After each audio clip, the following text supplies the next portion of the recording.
Hello.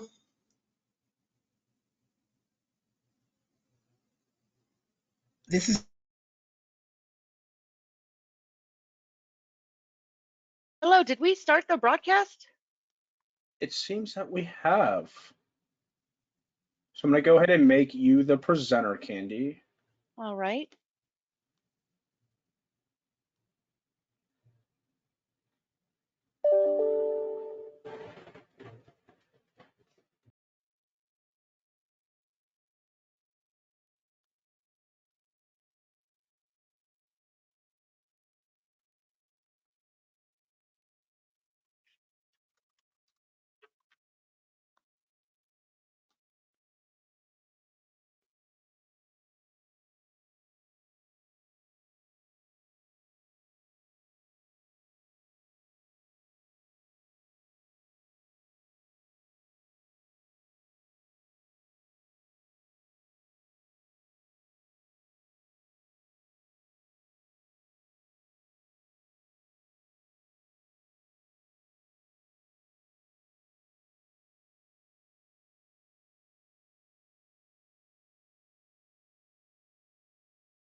Hello, this is Vereda. Can you hear me? Hi, Vereda. We sure can. Great. We're going to get started in just a few minutes here to let our last folks trickle in. Okay.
Good afternoon, guests.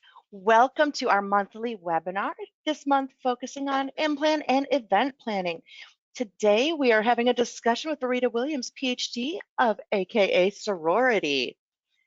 As you may know, my name is Candi Clouse, and I am the Vice President of Customer Success and Education Services here at IMPLAN.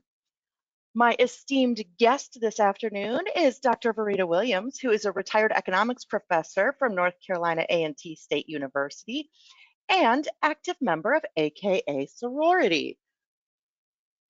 Throughout this presentation, 2 ways to get in touch with us.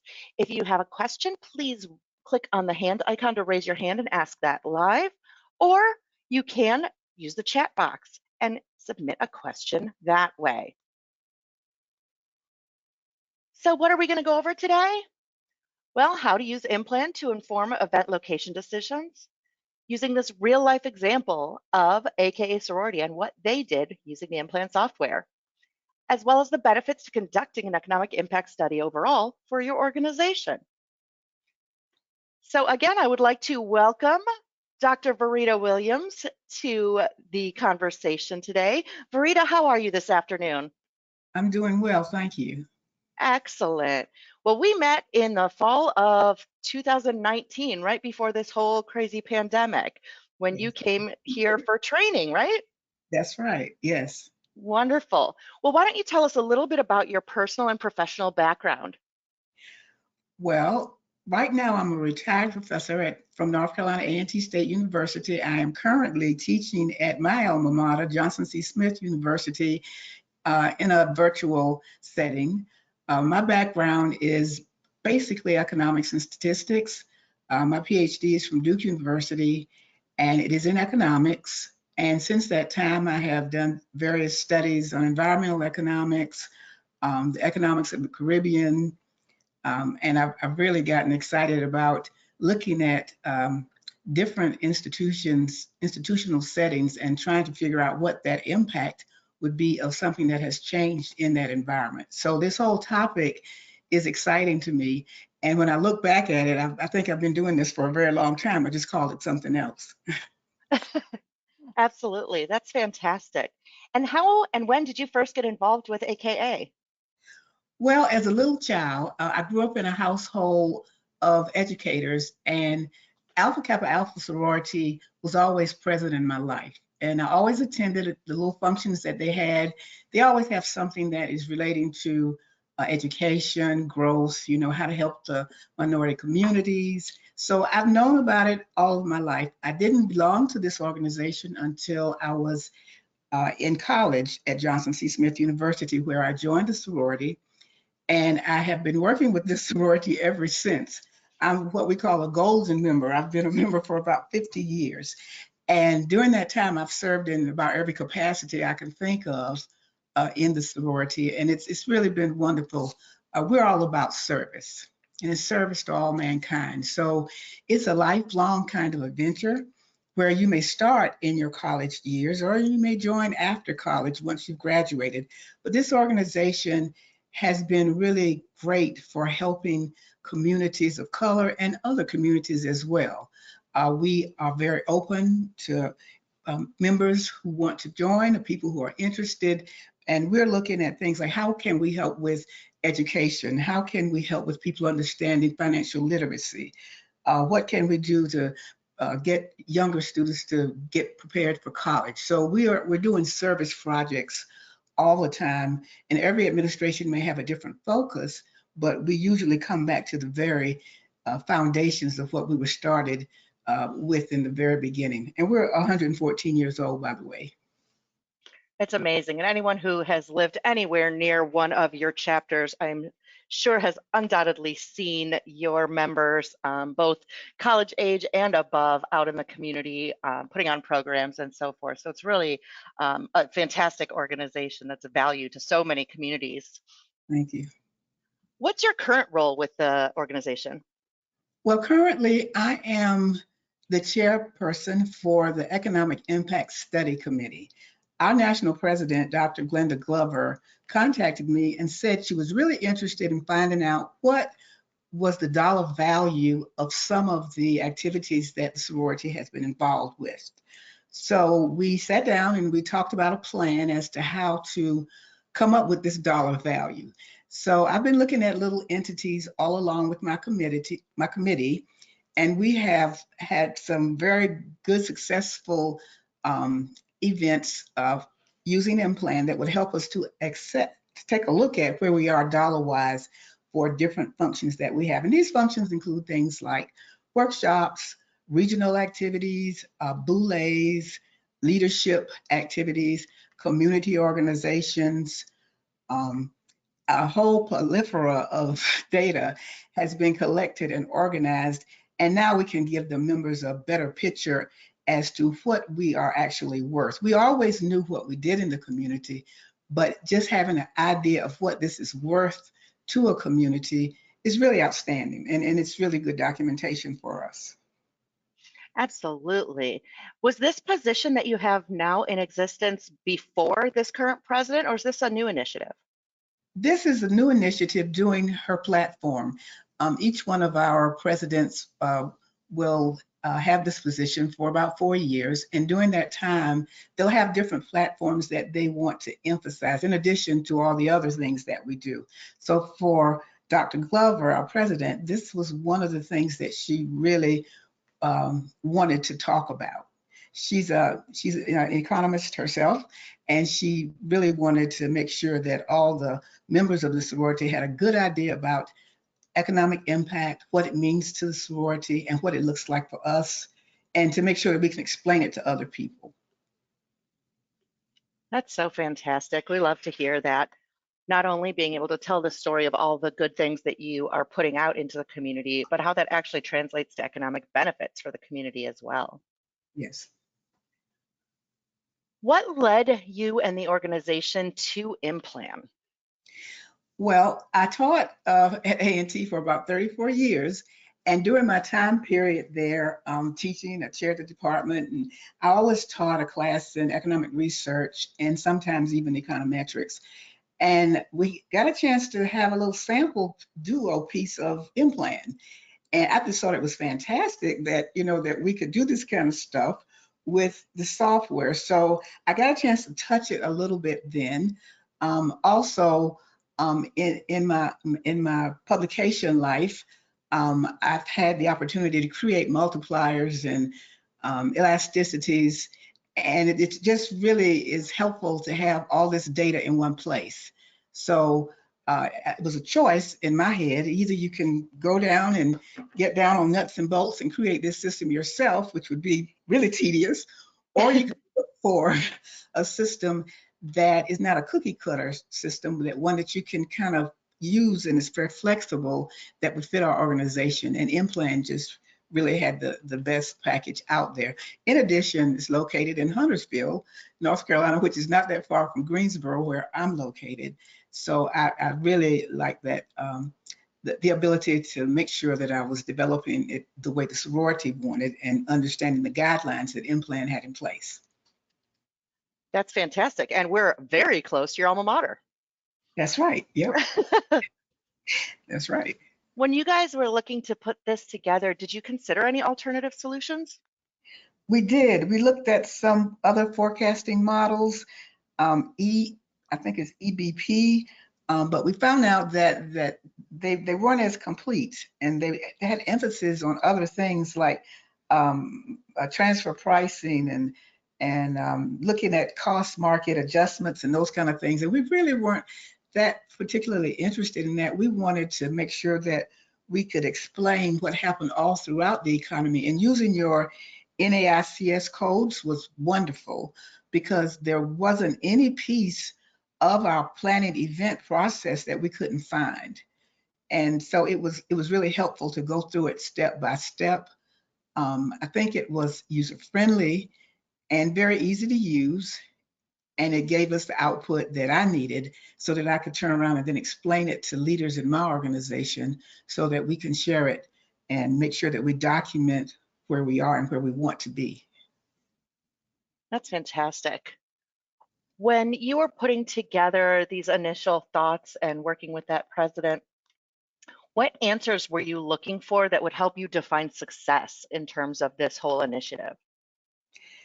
Well, success for me at this point, and I had a wonderful committee that I worked with varying skill sets that helped me so much.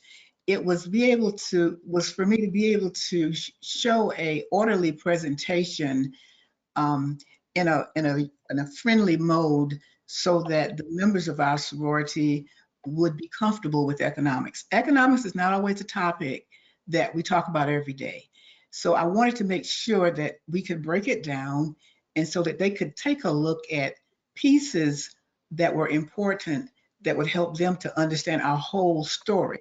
Because the story behind our sorority has been told, but it's never been told in a dollar and cents kind of mode. It's only been talked about in terms of what we've done. These are the programs that we've done. These are the places we have done these programs in. So now we have data so that each region can then turn around and say, this is what our region has done. This is what it looks like for us. These are our partners that we found out that we actually work with. So it's been very beneficial for us to talk about this data on a regional level. We have about 10 regions, 9 which are within the United States, so that each region has a much better picture of where they are financially, who they have been working with, the kind of positions that they've been able to create during our regional activities. And it's a better picture, it's good documentation, and it's wonderful for us to have accurate data. That's the other piece about IMPLAN that I like, is the ability to be able to get data from sources that I know that are well documented, and that I can go back and recheck, because I always want to be able to tell a truthful story. And I found out that the data that's been used in IMPLAN is from great locations, and I can count on them. That's so great. And that's one of the reasons why I personally love your story, because it hasn't been told before. We hear about the economic impact of things like the Republican or Democratic National Convention or giant sporting events, but this is a different kind of story that we're able to tell. And it's hits a social part for me too, because I also am a sorority girl. So, Okay, very good. all right. So let's get into what you guys actually modeled. What have you used IMPLAN specifically to look at?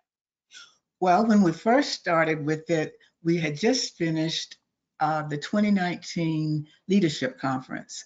And we do this thing called lifelong learning, where we try really hard to make sure that our sorority members are learning even after graduation. So we have these leadership conferences every other year.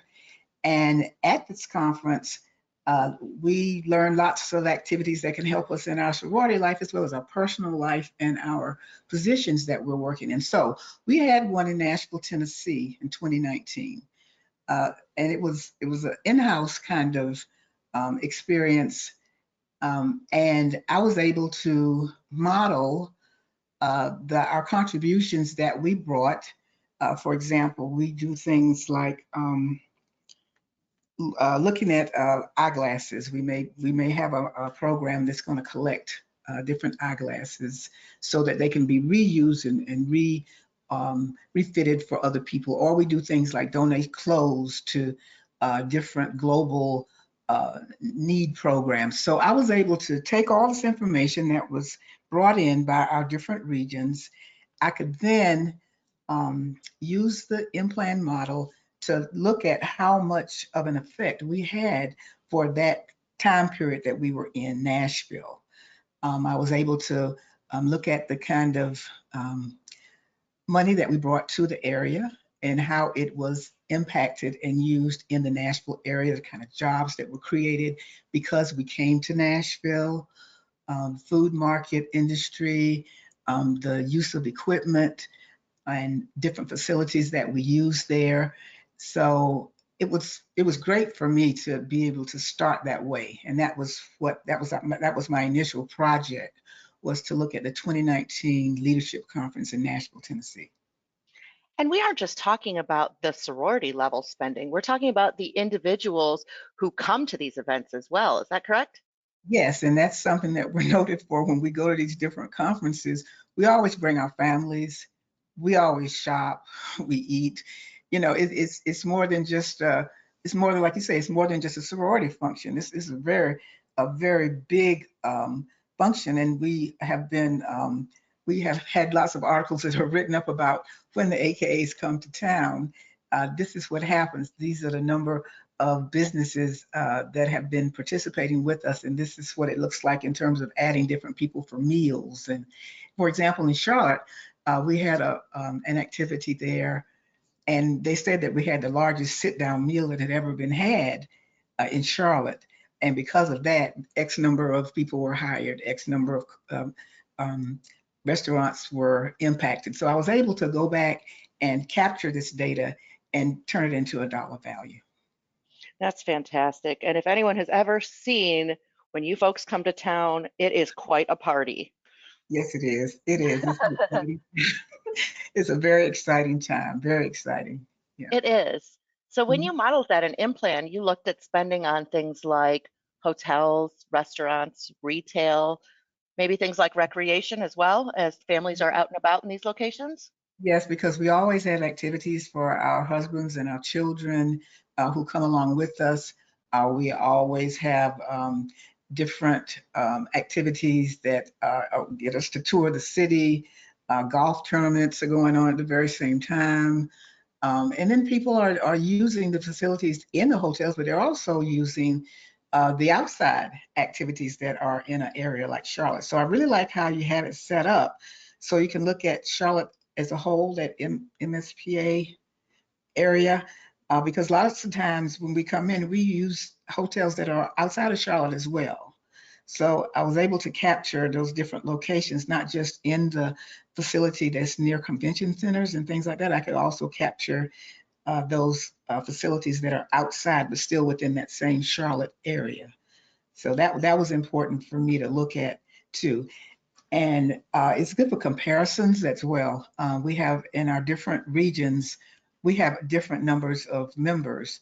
So it was interesting to look at, for me outside of this, you know, what was going on in different regions as they were having their activities. I think one of our regions includes New York City. That was really hard to work with, but it was really good to see what happened in the New York area when they had their conference. And then these could be different things about cost biasness in different areas, but still very good. And this also helps us as we prepare for our other events, because now we know who we are working with and we know the value that we bring to the cities. So when it's time to negotiate, we now have facts. We have data that we can show you. This is what happened in 2020 when we came to Richmond.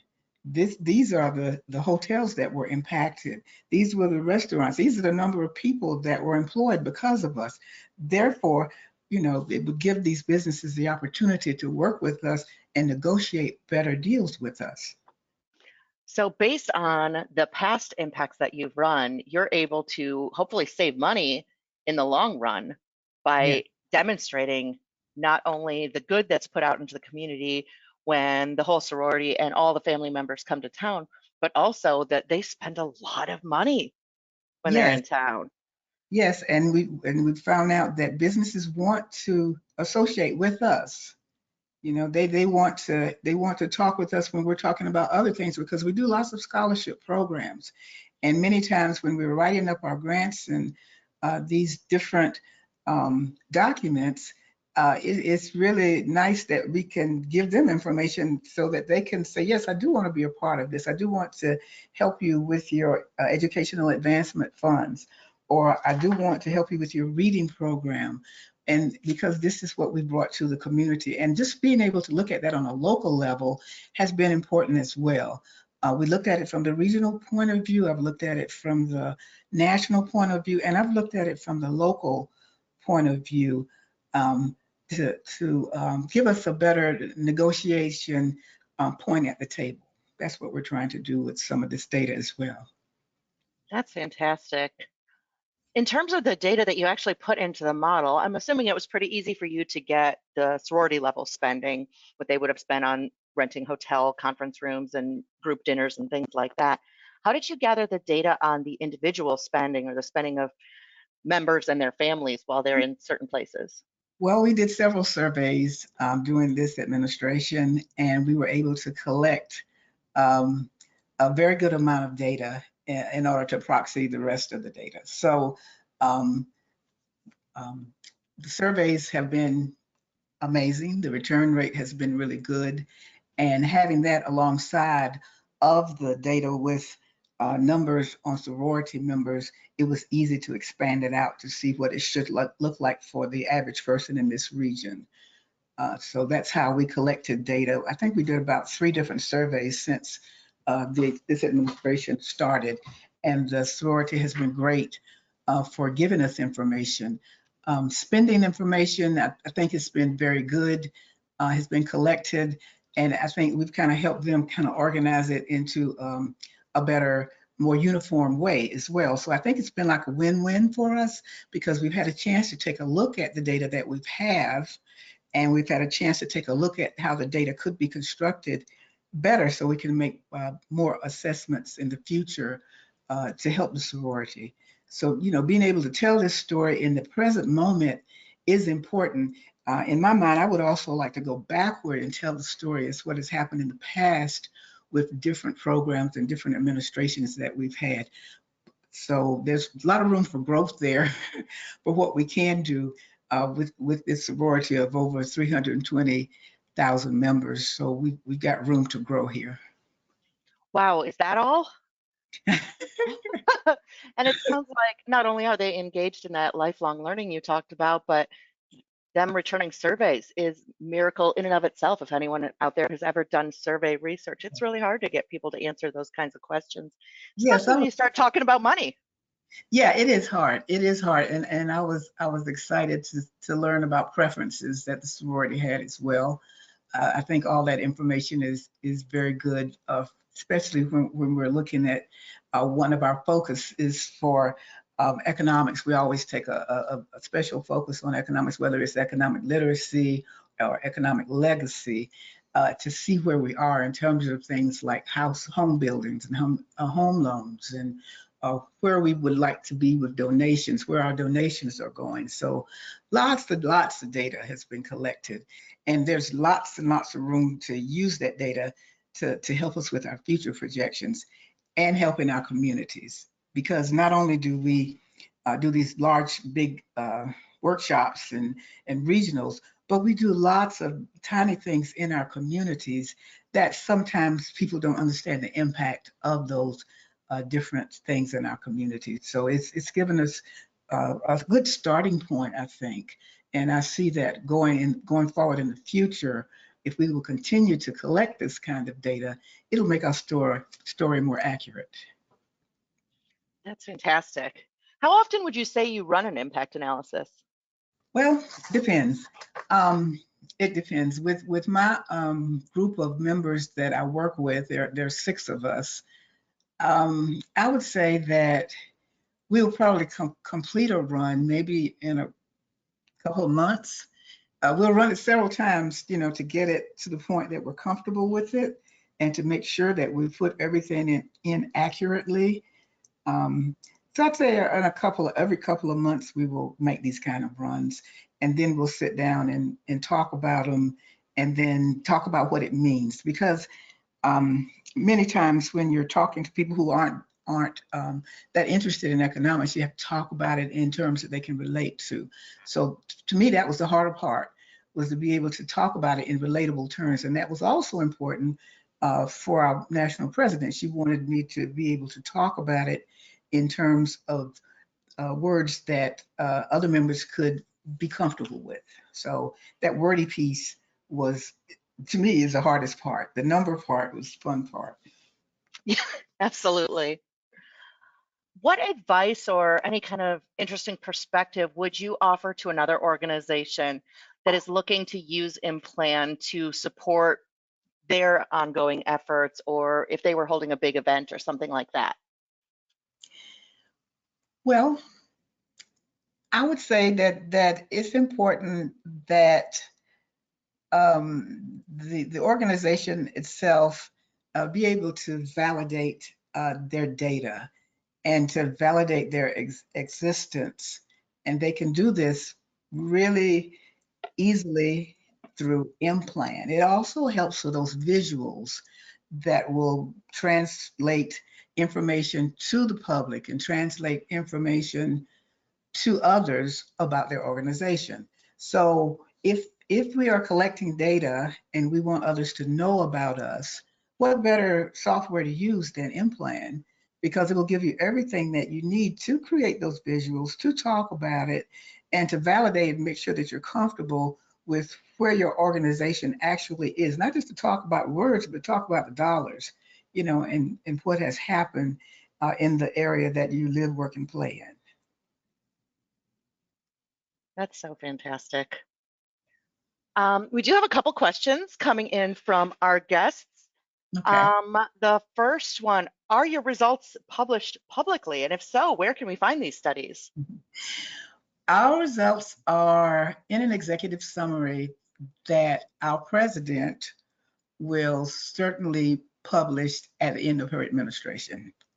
Okay, so we have documents that we have in-house that we work with our members, but the sorority itself, I'm sure, will publish those findings after this administration has ended. Wonderful. Another question from our crowd. Really fascinating. What was the temporal resolution of the data captured by IMPLAN to make this assessment? And how was the convention's impact decoupled from the impact of any other ongoing events or situations? Well, I only had information about Alpha Kappa Alpha's events. So that when I created these different models on different activities and different programs and different projects, I was working in a solo environment. So it wasn't hard to, I didn't feel the need to separate out other pieces. One of the, let me give you an example. One of the projects that I have worked on has been our program piece. And one of the big platforms for this administration has been to increase the value of the pre-process for college students, which is really a big thing, getting students to understand all those things they need to know before they go to college, the different preparatory skill set that they need to develop. And so we have different programs in our local levels where we actually work with high school students to get them ready to go to college and to get them to understand the whole process of how you need to apply for grants and aid, what you need to do to study. We do SAT prep to get them ready. So we're working in a solo environment. And once we evaluate that and put a dollar value on what it cost us to set up these programs and to administer the programs, it was very easy for us to then take a look at what the total impact looks like for that community. So we're working in a kind of solo environment.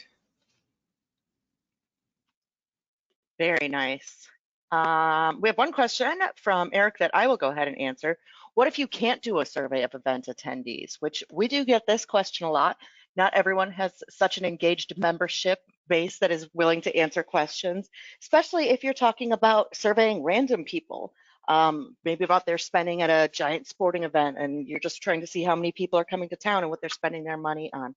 There are a lot of resources available, usually from either state or local convention and visitors bureau, that will give average spending per person. And this is what we recommend using if you don't have that specific spending that you're able to get from members or from any kind of survey. And they'll usually give you spending maybe an in-state versus out of state. For example, here in Charlotte, I'm probably not going to fly to Raleigh. So I'm going to be more of an in-state tourist when I go there because I'm going to drive my car. But someone coming to Charlotte from California or Raleigh from California is probably going to fly. So again, looking at different ways that that money is spent when it is here. So that's the first place that I would recommend that you go. It gives a breakdown of, what kind of money is spent on things like Vereda mentioned earlier, all the hotel spending, food spending, recreation, things like that. Mm-hmm. Yeah, that helped us a lot when we were doing our regional composition for hotels and daily money spent on different food activities, both in-house and out of house. So yeah, those are great examples that could help as you are modeling your different impacts. They're very good, and we did use some of those too. Oh, that's fantastic. Yeah, they're really helpful when you don't really have an idea, just to get a start as well.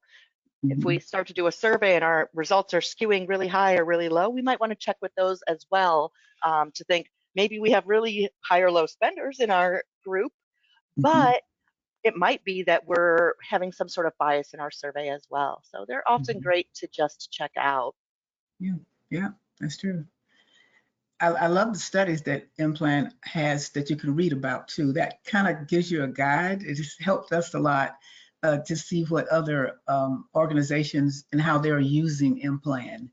I think that that's a real helpful piece instead of just reading like a how-to. Here's a real example. That was very helpful for us.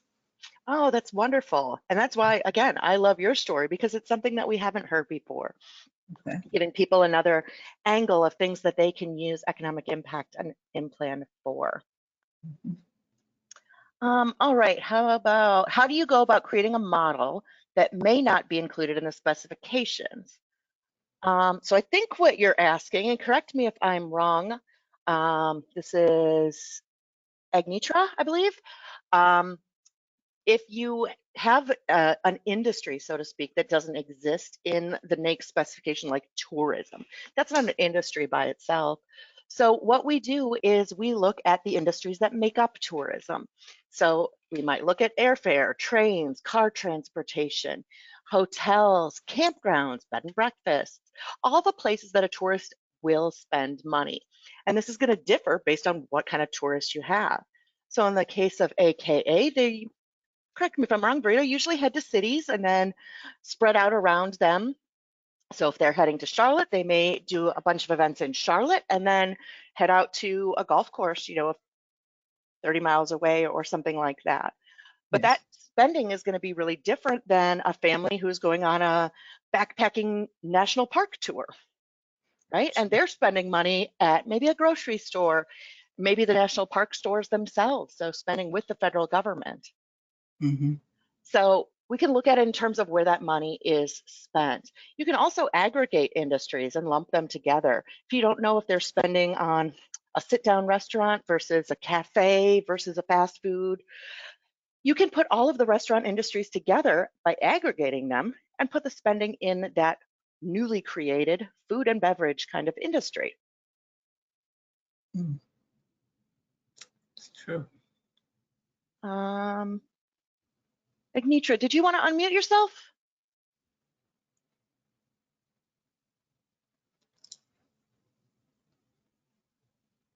I want to make sure we answered your question. Hello.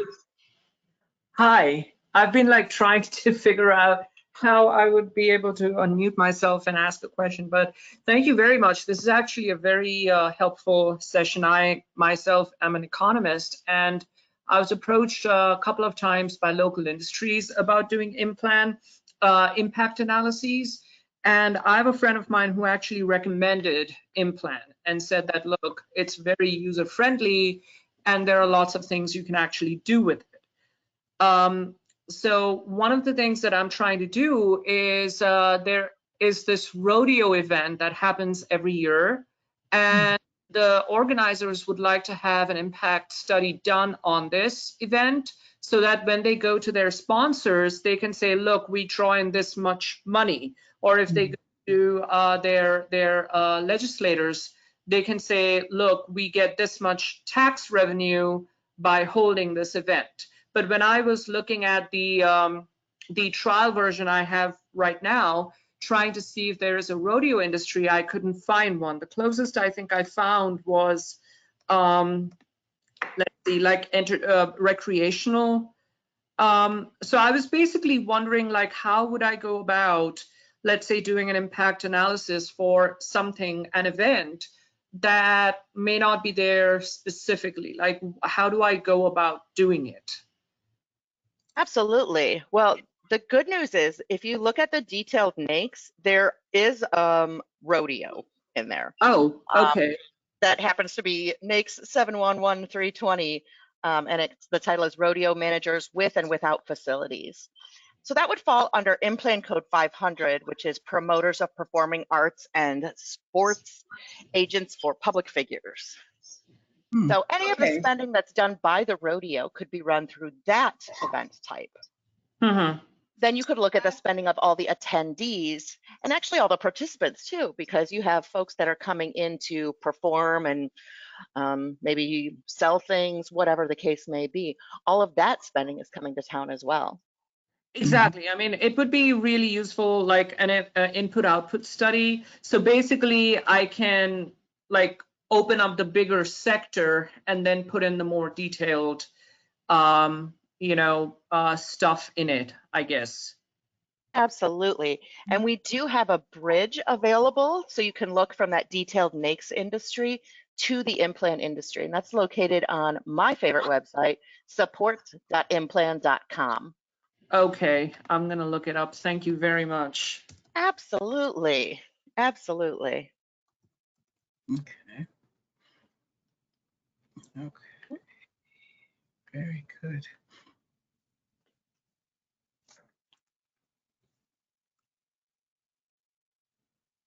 All right. Did we have another hand up?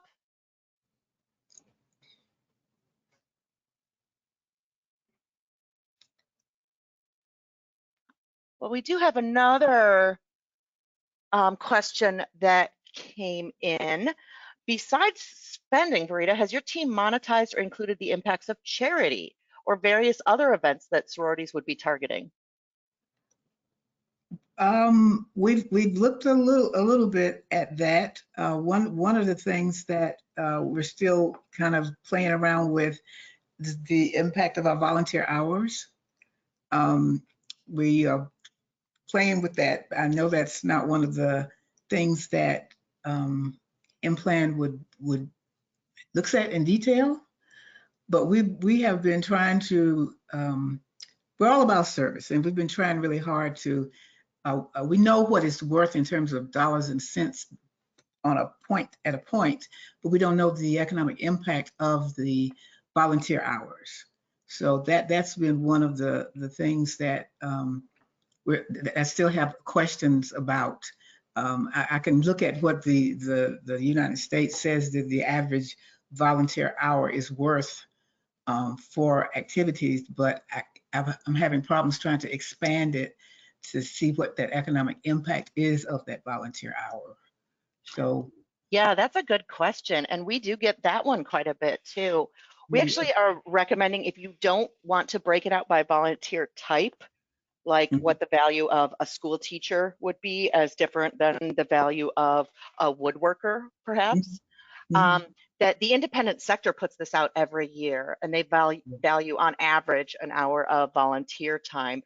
So if, again, you don't have any more detailed values, you can go check out that. We do have an article on everyone's favorite support site, support.implan.com, that outlines how to do this as well. And that's the way we reported it in our last Boule meeting by using that dollar value that was given on the independent sector. But do you think that IMPLAN will advance to the point of using international data at any point? Vereda, it seems like you are on the payroll when you are putting these answers out there. That is actually something that is coming this fall. We should see Canadian data at the provincial level and data for all the OECD countries as well. So that won't be anything less than the country level data. But that is at the country level and that's the Organization for Economic Cooperation and Development. And there's, I believe, about 40 member countries that are involved in that. So we'll be able to look at trade across countries for that kind of modeling. So that will be very fun, and that is coming soon. That is wonderful, because that's our 10th region, is our international region. And I've had problems, with them, because they want the same information that I'm giving on all the other regions, but I've had to only give them like partial information for my international region, because they're so spread out. But they're still, actively participating in our platforms. So that's good to hear. It's very good to hear. Absolutely. And I think we have another hand raised. Is that Ira or Ira? Yes, can you hear me? We sure can. Oh, I'm sorry. Thank you. I'm here, I guess, in the wrong webinar, but I am interested in implants, and I'm more interested in finding out where I would go to find out how to calculate the direct and indirect economic impacts of a manufacturing plant. And that's what caused me to listen, and obviously I'm grateful for the sources, and thank you all for the time you have taken. But I need to be more focused in my direction if I can ask you to do that. Absolutely. That's a very simple use case that we have at IMPLAN. Instead of choosing industries like hotels and restaurants, you would simply choose the manufacturing industry that you wanted to look at. And that is absolutely something that IMPLAN does. And by doing that, you analyze any part of the production function. So maybe you have employment, or maybe you have GDP, whatever the case may be, enter all those values, and you'll get the direct, indirect, and induced.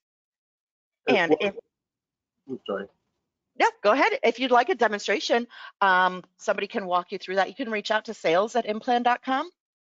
Yes, I think that's what I have to do rather than take up other people's times, because this is more of a focused discussion, and I'm grateful to having listened to it.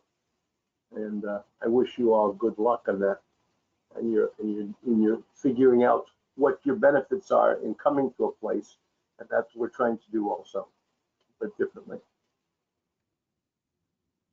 Absolutely. Well, we will make sure that you get connected to one of our sales team members who can give you a demonstration.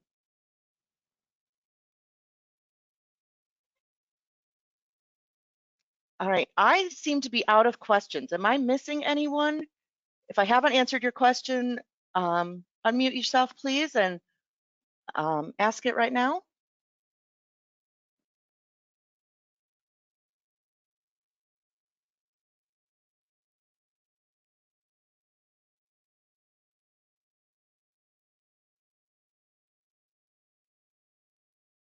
All right. Well, hearing nothing, then, Vereda, anything you'd like to mention before we sign off for today? I have thoroughly enjoyed having the opportunity to do this kind of study, and working with IMPLAN has truly made it a treat. So thanks so much for the training, and of course answering all my questions and keeping us going. So it's been a very good experience for me. So thanks again. Well, it has absolutely been our pleasure to have you as a customer and work with you over the years. And we all look forward to when your current director publishes all these findings.